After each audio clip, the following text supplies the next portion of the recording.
இன்றைய வேத வசனம் லூக்கா 11:10.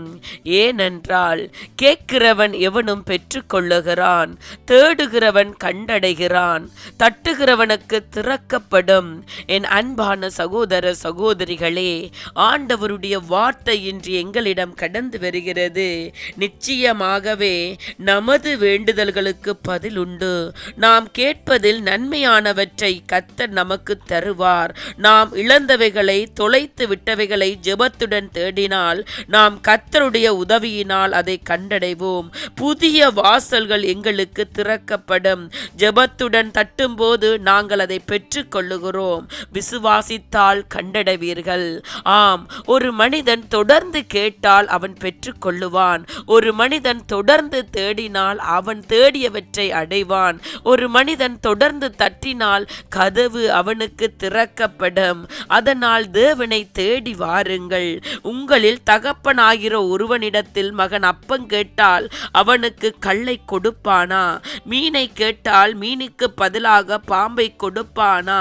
அல்லது முட்டையை கேட்டால் அவனுக்கு தேளை கொடுப்பானா? பொல்லாதவர்களாகிய நீங்கள் உங்கள் பிள்ளைகளுக்கு நல்ல ஈவுகளை கொடுக்க அறிந்திருக்கும் போது பரம பிதாவானவர் தம்மிடத்தில் வேண்டிக் கொள்ளுகிறவர்களுக்கு பரிசுத்த ஆவியை கொடுப்பது அதிக நிச்சயம் அல்லவா? தூய ஆவியானவரை பெறுவதற்கு 2 நிபந்தனைகள் தான் உண்டு. பிள்ளையாக நீங்கள் அவருக்கு மாற வேண்டும். இயேசுவை உங்களுடைய வாழ்க்கையில் ஏற்றுக்கொள்ள வேண்டும். இப்படியாக நீங்கள் இருக்கும் போது கர்த்தராகிய இயேசு கிறிஸ்துவை தங்கள் இரட்சகராக ஏற்றுக்கொண்ட அனைவரும் தேவனுடைய பிள்ளைகளாய் இருப்பதால் அவர்கள் கேட்டால் ஆவியானவர் அருளப்படுவது அதிக நிச்சயம் அல்லவா? அவரிடம் கேளுங்கள். அனுதினம் ஜெபத்து நிலை நில்லுங்கள். வேதத்தை தியானியுங்கள்.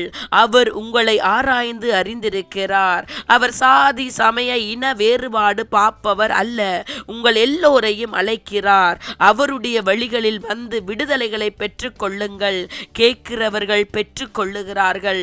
தேடுகிறவர்கள் அவரை கண்டடைகிறார்கள். அவரை தேடி வாருங்கள். அவர் உங்களுக்கு வழிகளை திறந்து தருவார். விடுதலைகளை பெற்றுக் கொள்ளுங்கள். அவர் உங்களையும் உங்கள் சந்ததிகளையும் ஆசீர்வதிப்பார். அல்லேலூயா.